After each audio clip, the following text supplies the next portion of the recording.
Olá, galerinha do PEJA, espero que esteja tudo bem com vocês. Bom, hoje a gente vai continuar falando sobre o sistema cardiovascular.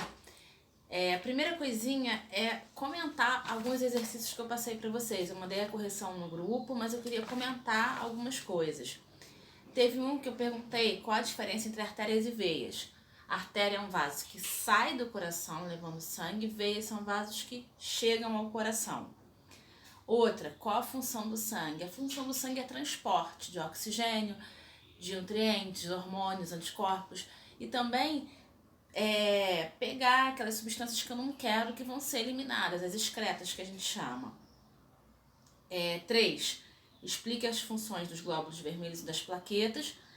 Glóbulos vermelhos transportam os gases, principalmente o oxigênio. O oxigênio fica grudadinho nele, na hemoglobina, que faz parte dos glóbulos vermelhos, e ela vai transportar os gases. Plaquetas atuam no sangue estancar, por isso que a pessoa que, quando tem plaquetas baixas, tem hemorragia, por isso a dengue hemorrágica que abaixa tanto as plaquetas. No 4, teve uma tabelinha indicando os valores normais dos elementos figurados, hemácias, leucócitos e plaquetas. Aí são os valores normais que a tendência é encontrar esses valores. Aí depois tem uma pessoa com valor, pessoa S, Y e Z. Cada uma tem um valor de hemácia, leucócito e plaqueta. Aí eu pergunto, com base nessas informações, responda que pessoa da tabela abaixo pode estar com os seguintes problemas. Anemia. Quem tem anemia é a pessoa Y, porque o número de plaquetas, se vocês olharem, é mais baixinho que o normal. Infecção. Uma infecção, geralmente, ela aumenta o número de leucócitos, porque eles aumentam para tentar combater aquela infecção. Vamos aumentar a galerinha aí para poder combater o vírus, a bactéria. Então, quem tá com a pessoa S tá com aumento do número de leucócitos. Sangramentos prolongados tem a ver com plaqueta baixinha, que é a pessoa Z. 5. Em regiões de altitudes elevadas, o ar é mais rarefeito, menos oxigênio. Por que pessoas que vivem em regiões de baixa altitude se sentem cansadas logo depois de chegar a regiões de altitudes elevadas? Quando você vai para um local de altitude elevada, seu organismo não está adaptado àquela situação, tem menos oxigênio e você vai sentir falta de ar. Depois de ter passado cerca de um mês em uma altitude elevada, o que acontece? O que meu organismo vai fazer para me adaptar àquela situação? Peraí, quem é que leva oxigênio para produzir energia? São as hemácias. Então eu tenho que produzir mais hemácias para carregar mais oxigênio possível, já que o ar tem falta de oxigênio. É essa adaptação que o nosso organismo vai fazer. Pegar mais hemácia para produzir mais energia, produzir mais hemácias para eu carregar mais oxigênio, para produzir mais energia e com isso não ficar cansado. Eu botei uma revisão que eu coloquei hoje, a correção, só que eu queria falar só das questões relacionadas ao sistema cardiovascular, até para não estender muito. Porque a 3 fala sobre isso, esse exercício aqui. Por que uma pessoa com anemia, em geral, se sente mais cansada? Ela está com anemia, o número de hemácias está mais baixinho. Se o número de hemácias está mais baixo, a hemácia não consegue, o transporte de oxigênio não vai ser tão eficiente. Com isso, eu não vou produzir tanta energia quanto precisaria. Por isso que a pessoa se sente mais cansada, pela falta de energia, por falta de transporte de oxigênio. 4. Qual a função dos leucócitos? A gente comentou agora, é defender o corpo contra infecções. Pode ser no caso de uma alergia, de um ácaro, pode ser no caso de um vírus, de uma bactéria, ele vai defender o seu corpo.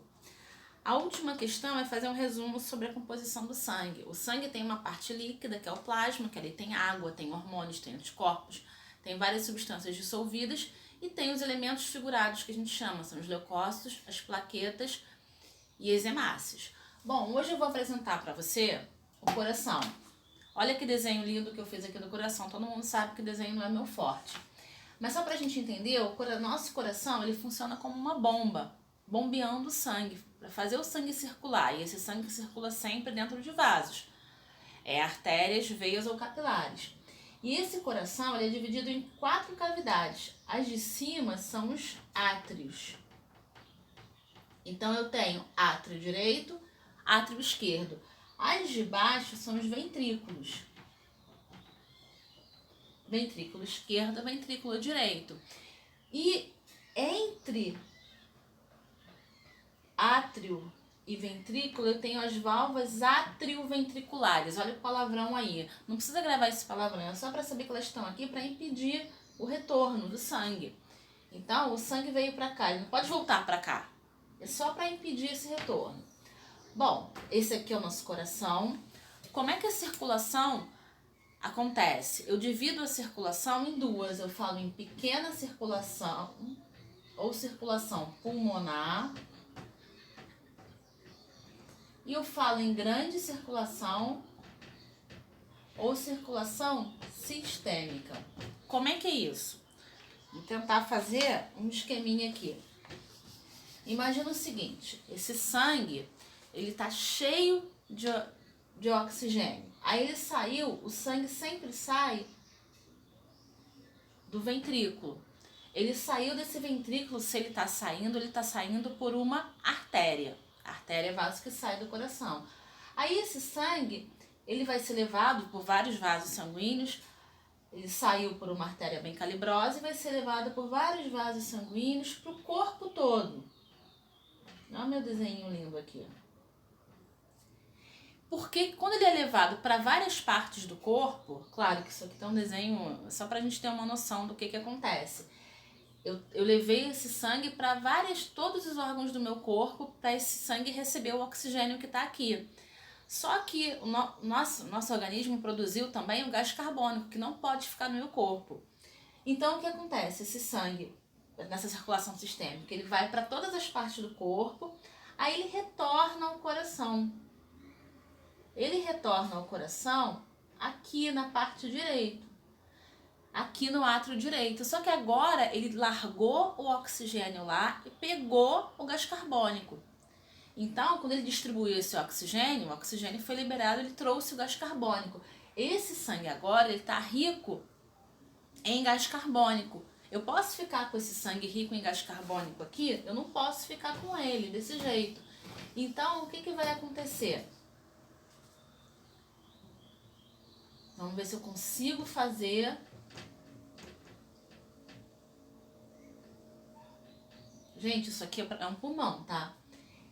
Eu sei que parece confuso, mas o que vai acontecer? Esse sangue sai daqui, vem pro ventrículo. Legal, ele tá pobre em oxigênio. Como é que eu vou resolver? Que órgão vai me ajudar a resolver essa situação aqui? O pulmão. Então, o sangue sai do ventrículo direito, vai pro pulmão. Aí lá acontece uma coisinha chamada hematose, que a gente já comentou. O que acontece lá? Esse sangue tá rico em gás carbônico. Deixa o gás carbônico lá e pega o oxigênio que o sistema respiratório trouxe. Manda o oxigênio, o gás carbônico embora, traz o oxigênio. Aqui vai acontecer a hematose. Acontecendo a hematose aqui, esse sangue, ele vai retornar para cá. Então, e vai começar o ciclo todo de novo. Agora vamos separar o seguinte, falando em grande circulação. Ventrículo esquerdo foi para o corpo todo e voltou para o átrio direito. Isso aqui é a grande circulação, ou circulação sistêmica. Eu estou levando sangue rico em oxigênio e estou devolvendo para o coração o sangue pobre em oxigênio. Aí depois disso, isso aqui é a grande circulação, como eu falei para vocês. Por quê? Porque, caramba, tá envolvendo todos os órgãos do corpo, quase todos. Tá bom, grande circulação. Pequena circulação. Chegou no átrio direito, mandou para cá, pro ventrículo direito, foi pro pulmão e voltou para cá. Ou seja, coração, pulmão, coração. Ou seja, é um trajeto curtinho, por isso que a gente chama de pequena circulação ou circulação pulmonar.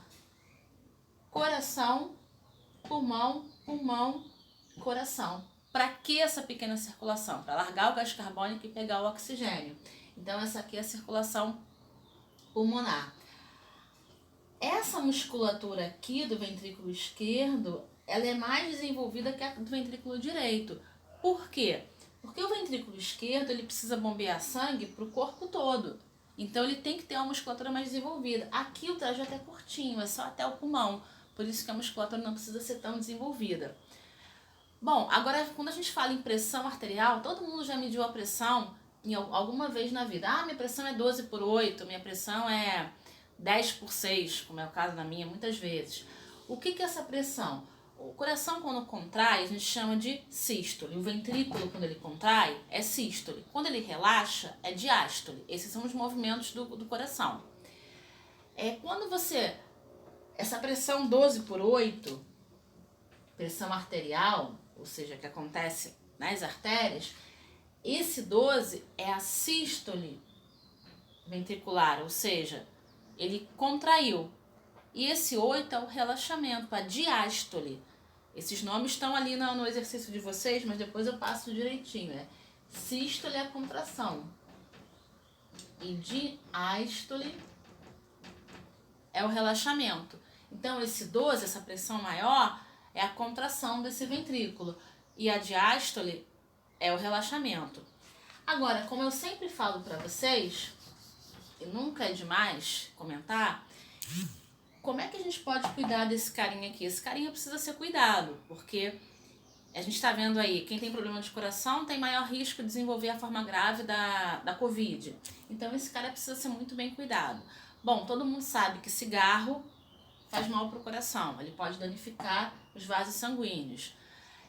Além disso, alimentação inadequada, o excesso de gordura, a gordura se deposita nessas artérias. Ela pode entupir, a gente entupir mesmo. Isso pode gerar infarto. Além disso, a gente está falando de gordura, claro, o excesso de peso está ligado a isso. O excesso de peso é um fator de risco para doenças cardiovasculares. Sedentarismo. Pode ter certeza que todo coração de atleta é mais saudável do que o de uma pessoa sedentária. E eu sempre bato na mesma tecla de que o sedentarismo é um dos grandes males da humanidade. Então, praticar exercício físico, eu sei que em época de pandemia é muito ruim falar isso. Você vai praticar exercício físico aonde? Mas vamos pensar numa situação normal. Praticar exercício é um grande aliado desse carinha aqui. Praticar exercício, manter uma alimentação regrada na medida do possível, evitar o cigarro. Essas seriam as 3 grandes coisas que você poderia fazer de bem para o seu coração. Eu falo que a pressão, a gente falei de pressão, a pressão alta e a pressão baixa. As duas são perigosas, mas a pressão baixa costuma dar sinal. Eu tenho pressão baixa, então quando a minha pressão abaixa além do normal, eu já fico tonta, entendeu? Eu já sei o que está acontecendo. A pressão alta, ela é silenciosa. Quando a pessoa vai sentir alguma coisa, a pressão já está muito além do normal. Então, por isso que muita gente isso pode levar ao infarto de maneira silenciosa, porque a pressão aumentou e ela não sentiu nenhum sintoma disso. Vai sentir quando a situação já tá grave. Então, só para tentar fazer mais um esqueminha aqui, eu tenho o coração.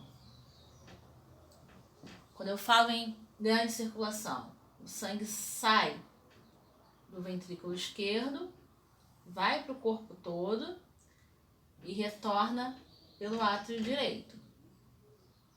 Isso é grande circulação.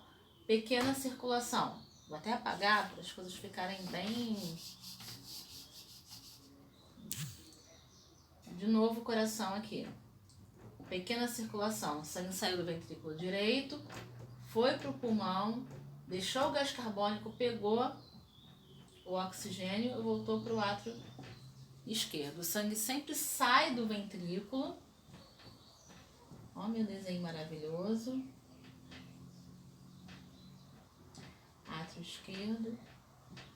O sangue sempre sai do ventrículo e chega no átrio. Sempre essa relação. Então, ele vai sair daqui e chegar nessa cavidade aqui. Eu espero que vocês tenham conseguido entender. Qualquer coisa, deixem dúvidas, sugestões. Fiquem à vontade. Vou deixar esse vídeo no grupo de vocês. Qualquer coisa eu tô aqui. Beijo, espero que estejam bem.